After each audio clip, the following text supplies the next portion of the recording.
Hello, and welcome to the Career Compass program, which includes online learning sessions, podcasts, videos, webinars, white papers, and whiteboard videos, all specifically designed for NAVFAC. Please check the Career Compass Resource Center, or CCRC, often for updates and new content to support your learning. This content will assist with learning and development within the 20 non-technical competencies outlined in the Workforce Development Strategy. Today's topic is conflict management, the common drivers of internal organizational conflict in support of the conflict management competency.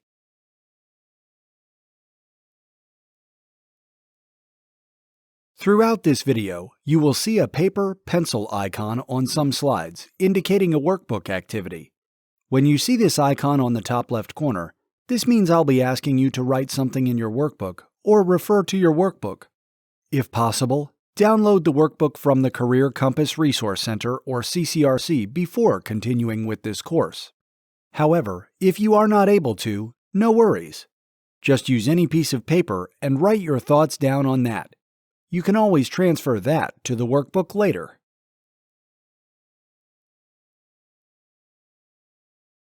After participating in this course, you will be able to build awareness of the most common drivers of internal organizational conflict, learn ways to prevent emerging conflict from becoming destructive conflict, and identify the most common catalysts for conflict, diffuse them, and prevent major destructive disagreements.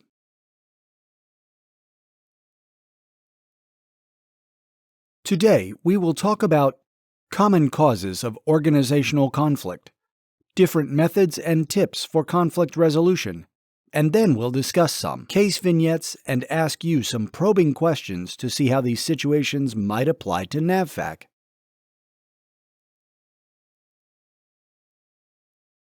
But let's get started with a question for you. Please consider this question. What do you think is the most common driver of organizational conflict? Write your thoughts in page 3 of your workbook. Pause the video and resume when you are ready.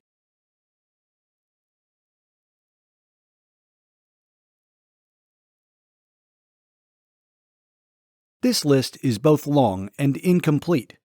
Organizational conflict can be caused by many things, but more than any other single factor, it is caused by misunderstandings. Think about it. Misunderstandings are so common and relatable that a whole genre of comedy is built around them. The sitcom. At work, where strangers often come together to spend most of their waking hours working on things that are important, urgent, and complex, with lots of interdependencies and moving pieces, there is tremendous room for misunderstanding. As more of the workforce moves to working remotely, opportunity for misunderstanding potentially increases because many of the subtleties of communication are lost in phone and video communications, and there is greater reliance on email and other forms of asynchronous communications. The good news is that organizational conflicts that are rooted in misunderstandings are relatively quick to resolve, unless the issue has festered for years, causing secondary problems. Find the misunderstanding, explain it to the parties, clarify true meaning and intent, and move on.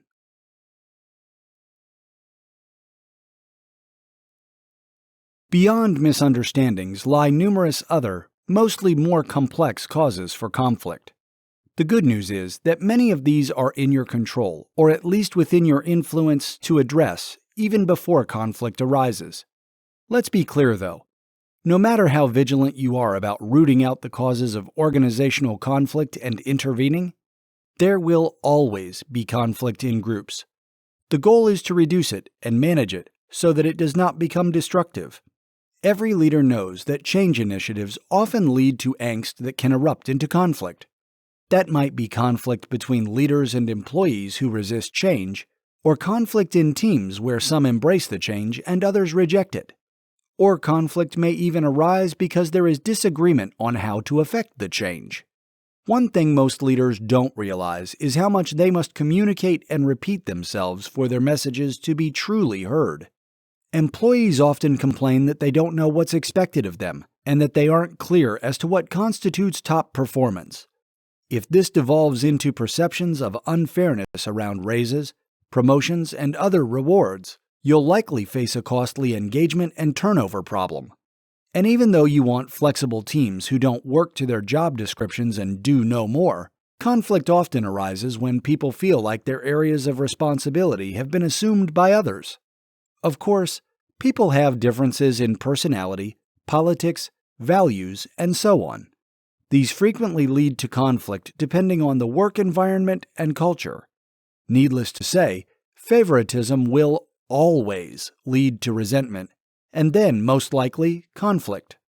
A work environment that tolerates bullying, harassment, discrimination, exclusion, or inequities will also breed resentment and alienation that leads to conflict. And where colleagues and leaders don't trust each other, conflict will be rife. We'll talk about how, as a leader, you can address the most common causes of organizational conflict in a moment. First, though, let's take a quick look at the costs of doing nothing, of simply letting conflict run its course.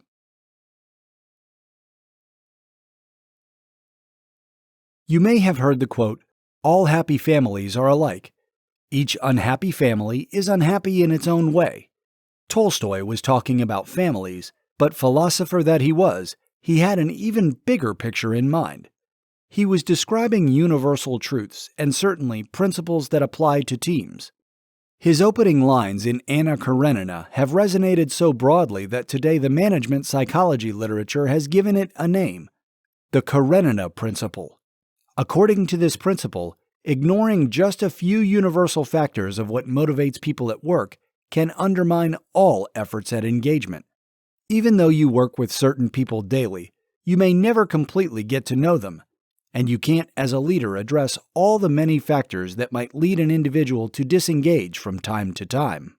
But you can observe the universals. When you spend time with your team members, you build an understanding of their personalities. For example, are they open to change? Do they have a closed or open mindset when it comes to learning? Do they prefer more quiet time, or do they thrive through collaboration? You will also come to understand what upsets them and their triggers. In learning more about your team members, even whether they prefer camping to hotels or cats to dogs, you observe aspects of Tolstoy's Karenina principle because everyone, regardless of their uniqueness, wants to be heard, understood, and paid attention to. Knowing your people will help you resolve their conflicts and may help you nip potential conflict in the bud. The mere act of sitting with people regularly, listening to them, and demonstrating your curiosity and concern about them may stop even the kernels of such conflict from arising. You can't prevent all negative conflict, of course, and you'll never know what conflict you avoided, but most of us have learned that simply listening to our partners, coworkers, team members, friends, and children, demonstrating care, and giving them our precious time works miracles in keeping relationships functional, productive, and rewarding. The universals aren't everything, but they get us far down the path. Likewise, at work, giving your attention and time to your team members gets you at least halfway to preventing destructive conflict.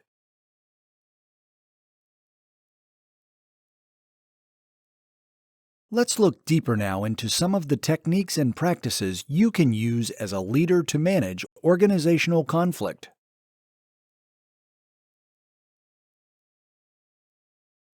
Prepare for coaching by separately listening to the party's perspective on the issues and their ideas for improving or resolving it. Investigate further if necessary, and possibly by collecting other perspectives from, for example, coworkers, managers, or supervisors. In your coaching sessions, first explain your role and the process as well as the potential for conflict mediation. Get their thoughts on whether mediation might be a valuable next step in this situation. Talk to each of the parties about their notion of an ideal future. With the coachee, define the steps leading out of the conflict. Examine the possible repercussions actions or inaction might generate, and find the optimal outcome for the conflict. If, after conflict coaching, the issues do not resolve satisfactorily, consider going further to conflict mediation. With mediation, you help people resolve their conflicts by acting as a neutral third party. Instead of solving the conflict yourself or telling people what to do, which can often breed resentment, you guide them to come up with their own solutions, which are more likely to be acceptable to everyone. You provide an example of positive behavior as you help guide people to feel more comfortable working together and to be more productive. Mediate. Don't arbitrate. Any agreement is up to the parties themselves, not the mediator. The basic premise, since mediation is collective, not individualistic, is that everyone in a conflict needs to be involved in defining the conflict and achieving a resolution. Create an agreement everyone accepts so they are ready to move on. For more details on how to coach or mediate conflict, check out additional resources on the conflict management page of the CCRC.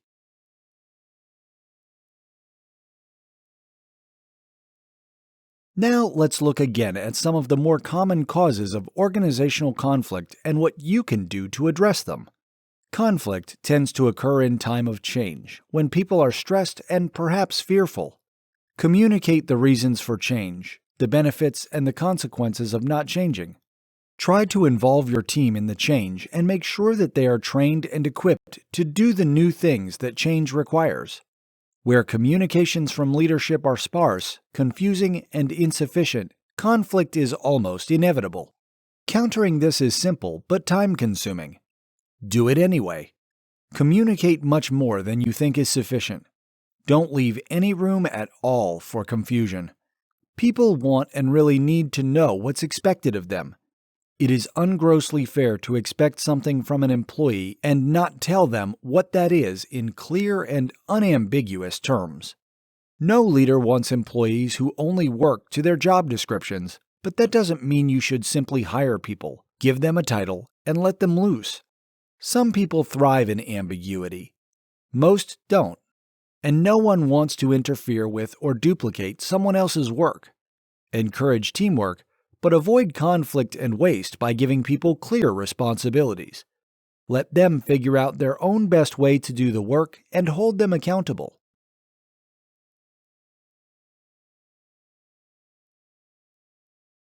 You can't change people's personalities, values, or beliefs, and you shouldn't want to. Make room for everyone within your culture. Embrace a variety of opinions, but realize that it is a prime source of conflict unless you establish shared values around mutual respect and avoidance of disparaging comments, etc. Invite a diversity of opinions, but within a culture of respect, inclusion, and belonging. When employees sense favoritism or see it, word spreads like wildfire and engagement plummets. Therefore, avoid favoritism or any perception of favoritism. Hold yourself to the highest standards of fairness. Ask employees their perception of your fairness. You could harbor unconscious biases that affect your behavior and decisions without you knowing it. Practice transparency. As they should, most organizations have instituted zero tolerance for behaviors that contribute to a toxic work environment. But beyond overt bullying and harassment, be vigilant for signs of exclusion and subtle microaggressions. Root these out. Bring people together in team events and take every chance you can to recognize people and especially teams in celebrations. All of the main causes of organizational conflict erode trust. Trust is the essential ingredient to reducing conflict and resolving it when it occurs. Trust removes friction and puts performance on a flywheel. Do everything you can as a leader to build trust with your team and among your team.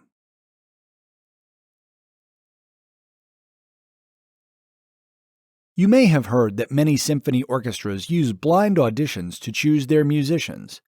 Candidates play behind dark screens so that interviewers can only assess their playing abilities, not their appearance. Obviously, they do this to combat various biases and discrimination. But at first, in the 1970s, it was solely to eliminate gender bias. There were very few women in professional orchestras. Despite these laudable measures, the strategy largely failed. Males were still selected over females at nearly the same rates. Why do you think this was, and how do you think it was resolved? Pause the video and record your thoughts on page 6 of your workbook. Resume the video when you are ready.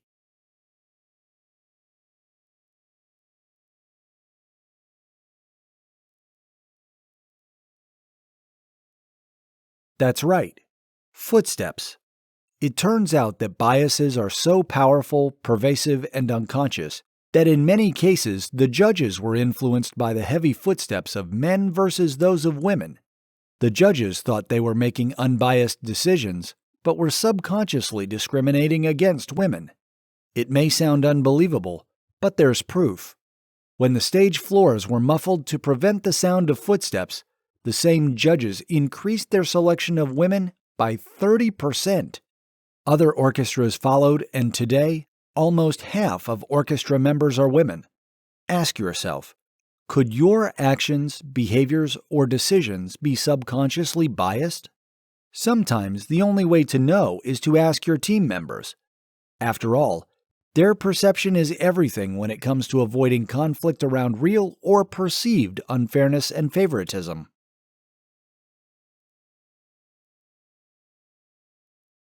The CFO office at NASA had a new leader, Andrew Hunter, who was disappointed with the group's poor Federal Employee Viewpoint Survey (FEVS) results. They stood in stark contrast to NASA overall, which at the time led all large agencies in employee engagement scores. Hunter wanted to do something about it. In fact, he only agreed to join and help lead the team if the CFO office would back his efforts. Remember the costs of conflict. You may not see people engaging in open conflict, but you will see the results of conflict in behaviors like absenteeism and turnover. The FEVS captures employees' feelings around engagement and satisfaction.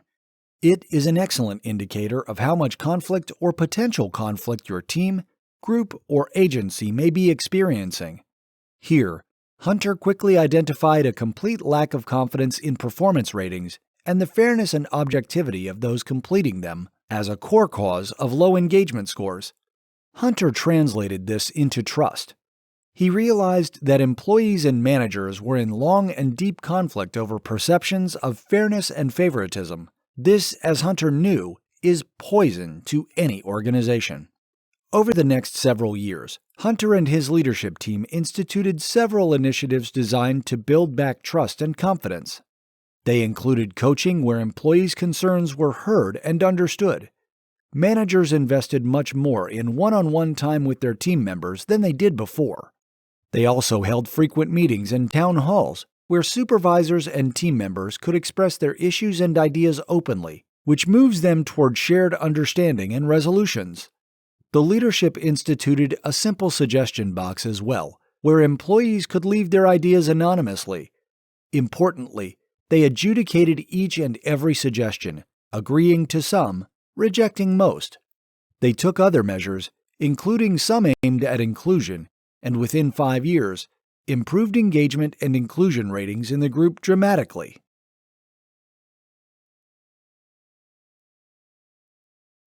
Please pause the video now and write your thoughts in your workbook, or if you would prefer, take some additional time after this video to really think about these issues and record your thoughts.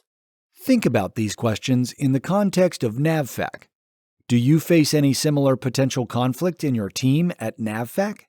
What elements of NASA's initiatives could be easily replicated at NAVFAC? Explain. How would you build similar commitments and trust from your managers and supervisors? You can pause the video now and write your thoughts on page 7 of your workbook. Or, if you would prefer, take some additional time after this video to really think about these issues and record your thoughts.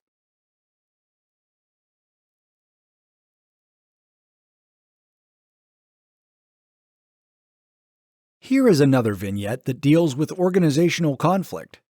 The Microsoft of CEO, Steve Ballmer, in the 2000s was unlike the juggernaut that Bill Gates created.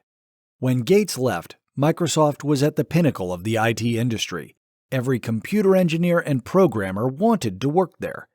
Employees were collaborative and extraordinarily innovative. By the time Ballmer was done, Microsoft was reviled. Employees were in open conflict with each other, and the best were leaving in droves. An offer from Microsoft was no longer viewed with envy. Ballmer introduced a forced ranking system where if you found yourself in the top 10%, you reaped all sorts of rewards. If you were in the middle 70, you kept your job, and if you were at the bottom, you were either performance managed or terminated. This particularly insidious form of pay for performance was a very poor fit for the MS culture. Before long, once collaborative employees who used to share knowledge and ideas began hoarding information and working alone. After all, it was not in their best interest for anyone else to do well. By definition, when your colleagues did well, they might surpass you in the rankings. The worse performers your colleagues, the easier for you to stand out.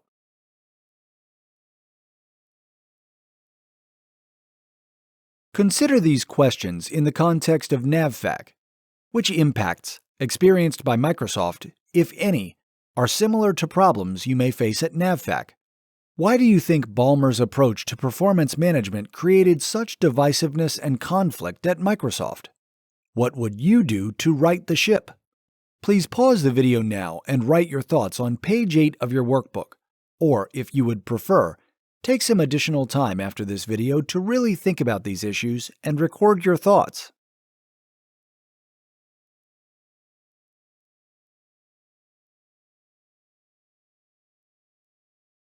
Keep thinking about these key takeaways. Organizational conflict is caused by too many factors to consider in a short course, but there are conditions, practices, and techniques you can put in place and use to reduce conflict from arising and to manage it to resolution when it does occur. First, observe the Karenina principle, which, in this context, warns against ignoring the universal principles in what motivates people at work and the many conditions that can demotivate. You can't directly influence the many causes of disengagement, but you can address the universals, such as taking the time to meet with your team members one-on-one, getting to know them, and understanding them. Consider the main causes of organizational conflict. As a leader, you have control or influence over all of them. Take proactive steps to diminish the drivers and avoid destructive conflict. Don't take for granted that you, as a leader, are completely fair and unbiased. Seek the perspectives of your team.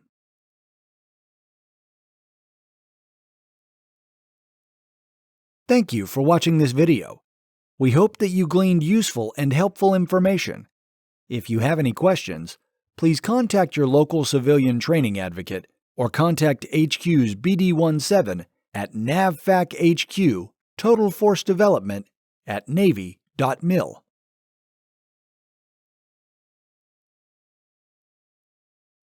You will receive credit for participating in this course.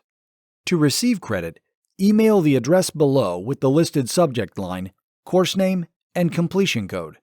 Or, if you have a smartphone, you can simply scan the QR code on your screen to generate the email with all the necessary information. Be sure to include your Navy email address in the body of your email if you are using a personal device. Please check the Career Compass Resource Center, or CCRC, often for updates and new content to support your learning. So again, thank you all, and I hope that you have a wonderful rest of your day.